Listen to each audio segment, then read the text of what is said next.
So for those of us who really are not that well versed in this, give us your overall take. We have seen some backing off, some suggestions. For example, NVIDIA may have some delays in some of their chips, maybe some questions about it. How much is real and how much of it is hype?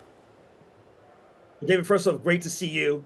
These are very exciting times right now for AI. Not only the kind of AI that people have seen before, like ChatGPT and AI focused on words, but also AI now applied to the biggest industries in the world to make new drugs, to make new alloys to lightweight vehicles, to create new energy opportunities for the world. This is a great moment for AI that takes us beyond the ChatGPT. When we look at NVIDIA, to your question about NVIDIA, we see a company with a great set of high performance chips. Initially, the G and GPU, of course, for graphics, and then, of course, to large language models. But now there's new demand curves coming to NVIDIA. And so I think, while there may be a couple of initial bumps in the road here in the near term, what I recommend people do is look at the mid and long-term nature of NVIDIA's opportunity, which now has a big demand curve for quantitative AI, which is the next wave of AI that's now hitting. So Jack, from your experience, you've got some really heavy hitter investors. Is it patient capital? I mean, when they see some of these bumps along the road, do they get nervous? Do they call you up, or are they in it for the long haul? Most investors that call me up, and many do, are in it for the long haul. They see the value of these kind of platforms. They see the demand from the large data centers, from many companies buying these kinds of chips. But what's most important now is the next wave of AI that's coming. The initial wave, of course, was focused on downloading the internet, training language models like ChatGPT and other kinds of large language models known as LLMs. That's certainly a good first wave. And there are certain key applications of LLMs, David. For example, customer service. Right now, we all agree, I think, we can have better customer service from telcos and cable operators and airlines and folks like that. And I think the ChatGPTs of the world will help with that. But the bigger part of the economy really needs a different kind of AI. And that AI is large quantitative models, LQMs, instead of just LLMs. And that's because we really want to see new drugs in the marketplace, new treatments for brain cancer, pancreatic cancer, for Alzheimer's, for dementia.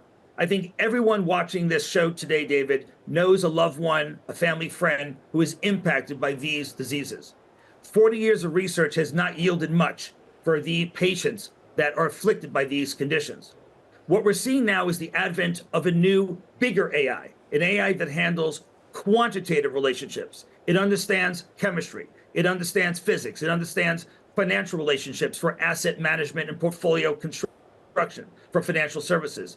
These are the big verticals. Biopharma is 8 trillion in size. Financial services, 10 trillion. Automotive and aerospace, 15 trillion.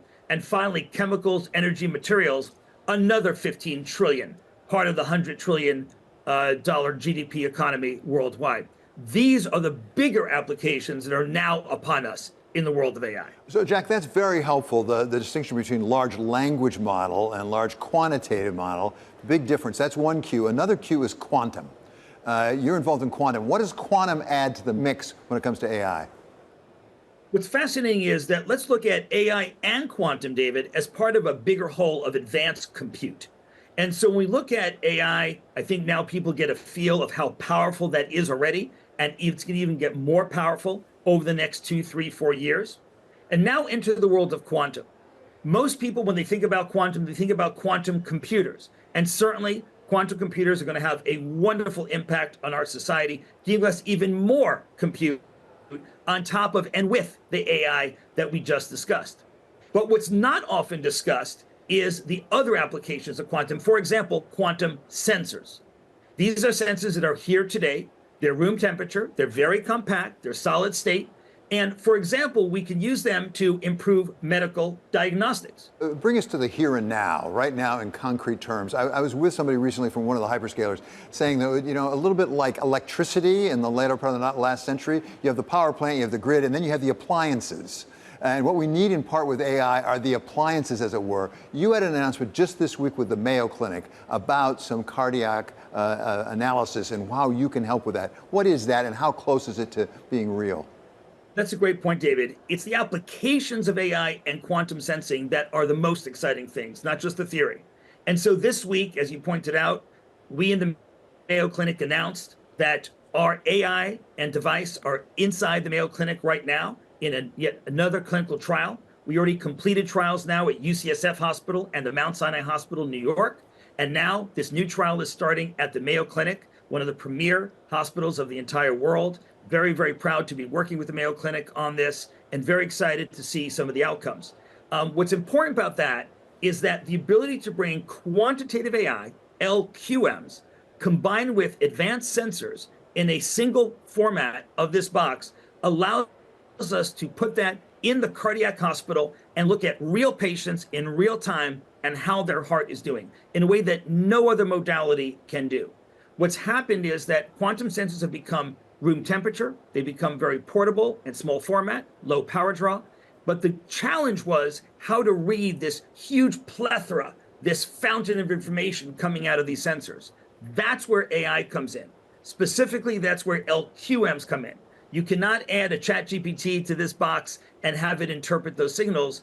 Being trained on Wikipedia and Reddit and Twitter is not going to help you with this kind of signal. Rather, this kind of training requires quantitative data. So this is a major step forward for cardiovascular disease. Dr. Toby Cosgrove, who used to head up the Cleveland Clinic for the past 13 years, called it the key to transforming cardiovascular medicine. So it's great to see this kind of advancement combining AI and quantum. Jack, that was very helpful and very informative. One last question in a very different area, and that's the area of defense. We've talked to some people in the defense establishment about what's going on, about even maybe an arms race when it comes to AI and the use of AI in defense contracting. Where are we with that, insofar as you can tell us about it?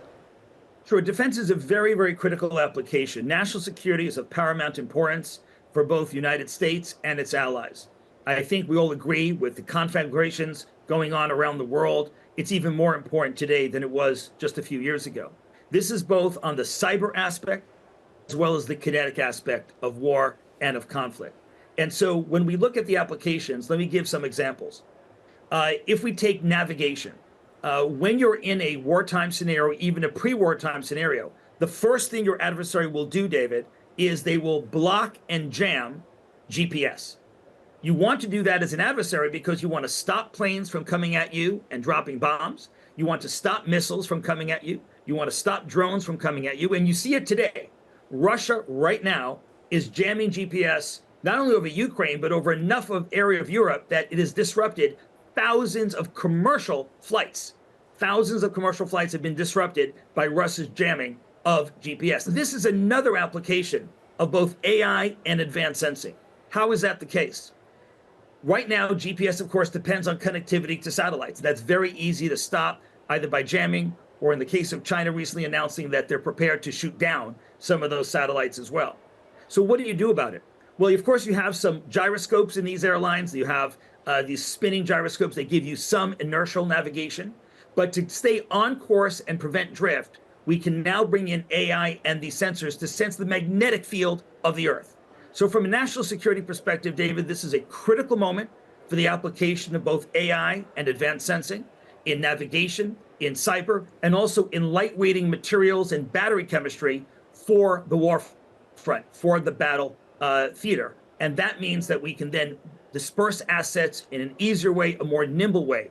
The current state of tanks today, they're too heavy. They were made for a different era, a different generation of war. We need nimbler types of materials that can take a tank to many, many different places.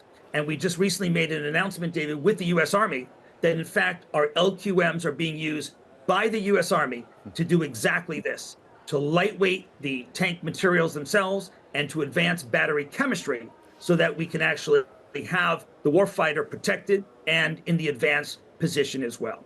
These are very exciting times in the private sector space, but I think these are critical times in the national security space for both AI and quantum.